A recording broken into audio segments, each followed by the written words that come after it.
Hai semua, selamat datang kembali di Langkah Positif. Hari ini kita akan membahas topik yang sangat penting untuk kesejahteraan kita sehari-hari. 7 hal yang dapat menghambat energi positif.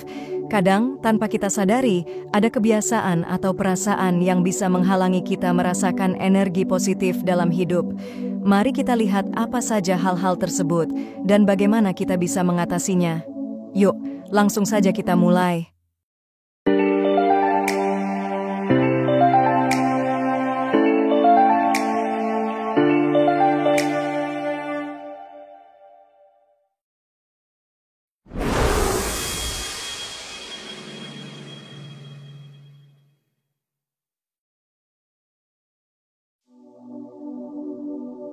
Hal pertama yang dapat menghambat energi positif kita, yaitu tidak ada niat dalam melakukan sesuatu.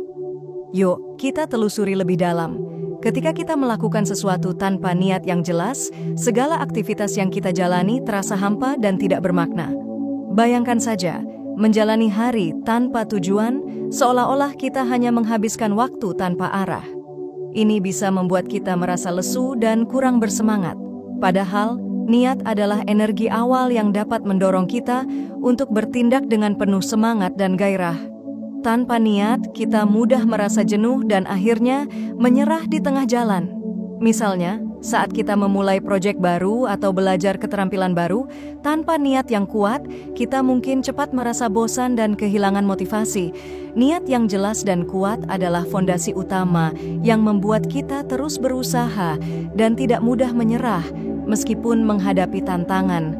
Selain itu, niat juga memberikan kita arah dan tujuan yang jelas. Dengan niat, kita bisa merencanakan langkah-langkah kita dengan lebih terarah dan efektif. Misalnya, saat kita berniat untuk hidup lebih sehat, kita akan lebih disiplin dalam memilih makanan yang bergizi dan rutin berolahraga. Niat yang kuat memandu kita untuk mengambil keputusan yang mendukung tujuan kita. Hal kedua adalah putus asa. Menurut saya, putus asa adalah salah satu hambatan terbesar dalam menjaga energi positif. Ketika kita merasa putus asa, segala hal yang kita lakukan terasa sia-sia. Ini seperti berjalan di terowongan gelap tanpa cahaya di ujungnya. Perasaan putus asa tidak hanya menguras energi fisik kita, tetapi juga mental dan emosional. Banyak orang mungkin berpendapat bahwa putus asa adalah hal yang wajar, terutama ketika menghadapi kegagalan atau tantangan besar. Namun, saya percaya bahwa putus asa seharusnya hanya menjadi persinggahan sementara, bukan tujuan akhir. Setiap kali kita merasa putus asa, kita sebenarnya diberi kesempatan untuk mengevaluasi kembali tujuan dan strategi kita, serta mencari jalan alternatif yang mungkin lebih efektif. Menurut pandangan saya, salah satu cara untuk mengatasi putus asa adalah dengan selalu memiliki harapan dan keyakinan bahwa setiap masalah pasti memiliki solusi. Berbagi cerita dan pengalaman dengan orang-orang terdekat juga bisa menjadi sumber inspirasi dan motivasi. Terkadang, mendengar pengalaman orang lain yang berhasil bangkit dari keterpurukan bisa memberikan kita perspektif baru dan semangat untuk terus maju. Terakhir, penting untuk diingat bahwa putus asa adalah bagian dari perjalanan hidup. Tidak ada yang salah dengan merasa putus asa, selama kita tidak membiarkannya menguasai diri kita. Dengan membangun mental yang kuat dan selalu berpikir positif, kita bisa mengatasi rasa putus asa dan kembali menemukan energi positif dalam hidup kita. Hal ketiga adalah gelisah dan cemas. Gelisah dan cemas adalah dua musuh utama yang bisa menghambat energi positif kita. Ketika kita merasa gelisah atau cemas, pikiran kita seringkali dipenuhi oleh kekhawatiran dan ketakutan akan hal-hal yang mungkin tidak pernah terjadi. Ini seperti memikul beban berat yang sebenarnya tidak perlu kita bawa. Ada yang berpendapat bahwa kecemasan adalah hal yang normal dan merupakan bagian dari respons alami tubuh terhadap stres. Namun, saya percaya bahwa terlalu banyak gelisah dan cemas bisa merusak keseimbangan mental kita. Alih-alih fokus pada solusi, kita malah terjebak dalam lingkaran kekhawatiran yang tak berujung. Ini bisa membuat kita merasa lelah secara emosional dan fisik. Menurut pandangan saya, Salah satu cara untuk mengatasi rasa gelisah dan cemas adalah dengan berlatih mindfulness atau kesadaran penuh.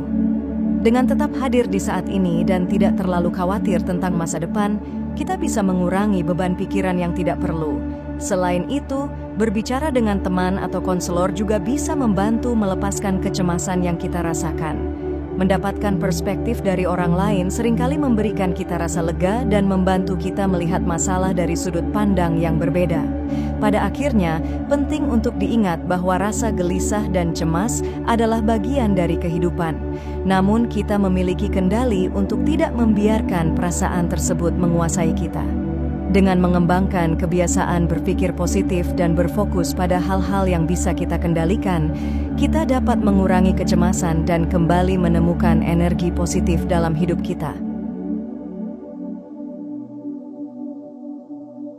Hal keempat, menurut saya, pelit atau sulit berbagi adalah salah satu sikap yang paling merugikan dalam hidup.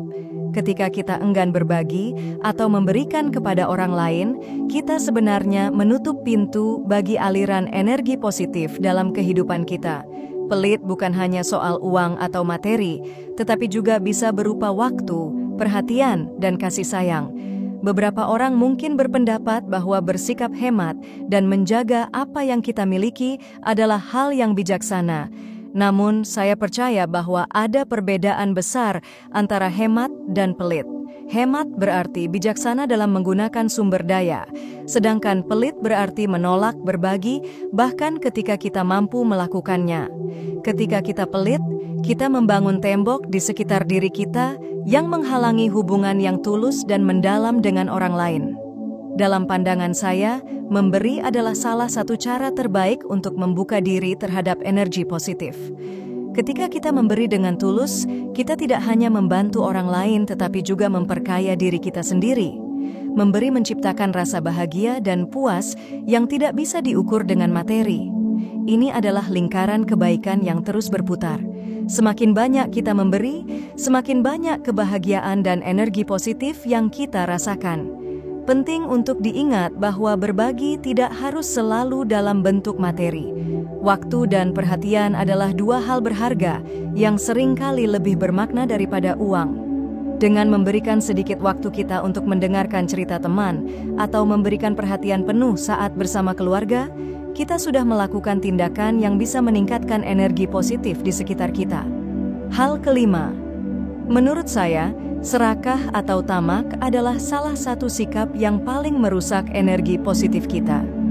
Ketika kita selalu merasa tidak pernah puas dan terus-menerus menginginkan lebih, kita sebenarnya menciptakan perasaan tidak bahagia dan gelisah. Serakah tidak hanya merujuk pada materi, tetapi juga bisa berupa keinginan akan kekuasaan, pengakuan, atau bahkan perhatian. Beberapa orang mungkin berpendapat bahwa ambisi dan keinginan untuk meraih lebih banyak adalah kunci kesuksesan. Namun, saya percaya bahwa ada batas antara ambisi sehat dan serakah. Ambisi sehat mendorong kita untuk mencapai tujuan dengan cara yang positif dan bermakna, sedangkan serakah cenderung membuat kita mengorbankan nilai-nilai dan kebahagiaan demi mendapatkan lebih banyak. Sikap serakah menciptakan kekosongan yang tidak pernah terisi, karena tidak peduli seberapa banyak kita miliki, kita selalu merasa kurang. Menurut pandangan saya, cara terbaik untuk mengatasi rasa serakah adalah dengan bersyukur atas apa yang kita miliki. Ketika kita fokus pada rasa syukur, kita menghargai setiap berkat dan pencapaian yang sudah kita dapatkan. Bersyukur membantu kita melihat betapa banyak yang sudah kita miliki dan mengurangi keinginan untuk selalu mendapatkan lebih. Ini adalah kunci untuk menemukan kebahagiaan sejati dan kedamaian batin. Selain itu, membagikan apa yang kita miliki dengan orang lain juga bisa menjadi cara efektif untuk melawan rasa serakah. Ketika kita berbagi, kita menyadari bahwa kebahagiaan bukan hanya tentang apa yang kita miliki, tetapi juga tentang bagaimana kita bisa membuat perbedaan dalam hidup orang lain. Dengan berbagi, kita mengalirkan energi positif tidak hanya dalam hidup kita sendiri, tetapi juga dalam kehidupan orang-orang di sekitar kita.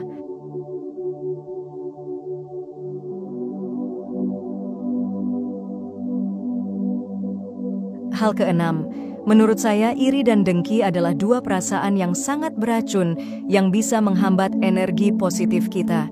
Ketika kita merasa iri terhadap pencapaian atau kebahagiaan orang lain, kita secara tidak langsung meremehkan diri sendiri dan apa yang sudah kita miliki. Iri dan dengki membuat kita fokus pada kekurangan kita dan memperbesar perasaan tidak puas.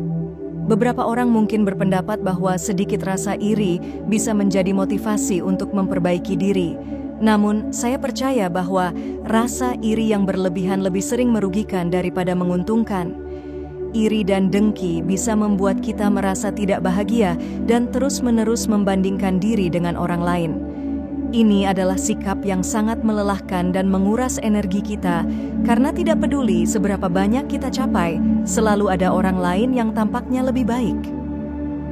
Menurut pandangan saya, cara terbaik untuk mengatasi rasa iri adalah dengan fokus pada perkembangan diri dan menghargai setiap langkah kecil yang kita ambil menuju tujuan kita. Alih-alih membandingkan diri dengan orang lain, kita bisa belajar dari mereka dan melihat pencapaian mereka sebagai inspirasi, bukan sebagai ancaman. Dengan demikian, kita bisa merubah perasaan iri menjadi motivasi positif yang mendorong kita untuk terus maju. Selain itu, penting juga untuk mengembangkan rasa syukur dan menghargai apa yang sudah kita miliki. Ketika kita bersyukur, kita lebih mudah merasa puas dan bahagia dengan apa yang ada dalam hidup kita. Rasa syukur membantu kita melihat kelebihan kita sendiri dan mengurangi perasaan iri terhadap orang lain. Ini adalah kunci untuk menjaga energi positif dan membangun hubungan yang lebih baik dengan orang-orang di sekitar kita.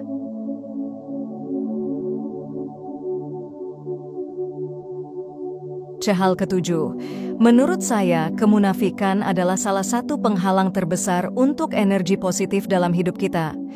Ketika kita bersikap munafik, kita tidak hanya menipu orang lain, tetapi juga diri kita sendiri. Kemunafikan menciptakan ketidakselarasan antara apa yang kita katakan dan apa yang kita lakukan, yang pada akhirnya menguras energi kita dan membuat kita merasa tidak autentik. Beberapa orang mungkin berpendapat bahwa bersikap sedikit munafik adalah bagian dari diplomasi dan cara untuk menjaga hubungan baik dengan orang lain. Namun, saya percaya bahwa kejujuran dan integritas adalah dasar dari energi positif dan hubungan yang sehat. Ketika kita bersikap munafik, kita menciptakan konflik internal dan rasa bersalah yang bisa merusak kesejahteraan kita. Ini juga membuat orang lain kehilangan kepercayaan kepada kita, yang pada akhirnya merugikan hubungan kita. Menurut pandangan saya, cara terbaik untuk menghindari kemunafikan adalah dengan selalu berusaha untuk menjadi autentik dan jujur dalam setiap situasi. Ini bukan berarti kita harus selalu blak-blakan tanpa mempertimbangkan perasaan orang lain, tetapi lebih kepada menjaga keselarasan antara kata-kata dan tindakan kita. Ketika kita jujur dan autentik, kita merasa lebih bebas dan lebih damai, karena kita tidak perlu terus-menerus berpura-pura menjadi seseorang yang bukan diri kita.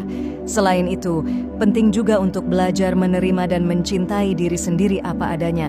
Kemunafikan seringkali muncul karena kita merasa tidak cukup baik dan berusaha menjadi apa yang orang lain harapkan dari kita. Dengan menerima diri sendiri, kita lebih mudah untuk bersikap jujur dan autentik. Ini membantu kita membangun energi positif dan hubungan yang lebih tulus dengan orang-orang di sekitar kita. Terima kasih sudah menyimak video kali ini di Langkah Positif. Kita telah membahas 7 hal yang dapat menghambat energi positif kita, dari kurangnya niat hingga kemunafikan. Semoga informasi ini bermanfaat dan membantu Anda dalam mengatasi berbagai hambatan yang mungkin Anda hadapi. Jika Anda merasa video ini berguna, jangan lupa untuk like dan subscribe agar tidak ketinggalan video-video terbaru kami. Kami update video setiap hari pukul 7 malam, jadi pastikan Anda mengikuti kami untuk mendapatkan konten inspiratif setiap hari. Kami juga sangat senang mendengar pendapat dan pengalaman Anda. Silakan tinggalkan komentar di bawah tentang topik yang telah kita bahas atau topik lain yang ingin Anda ketahui lebih lanjut. Terus jaga energi positif Anda dan berbagi kebaikan dengan orang lain. Sampai jumpa di video berikutnya.